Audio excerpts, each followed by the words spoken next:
Professor's Trivia. Mga kabahagi, pagdating po sa mga sikat na banda ay hindi magpapahuli sa industriya ng musika ang The Beatles. Pangunahing miyembro ng English rock band sina John Lennon, Paul McCartney, George Harrison at Ringo Starr.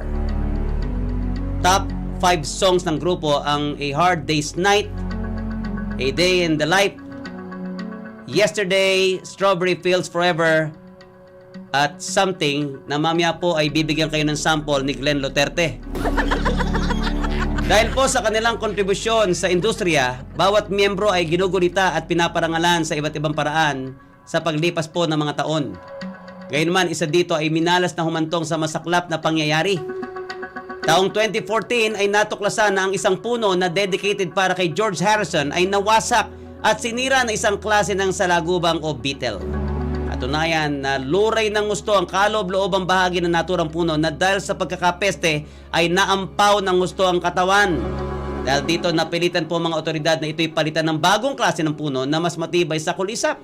Umaasa sila na hindi na mauulit ang pangyayari na tinaguriang The Beetle Attack by the Beetle.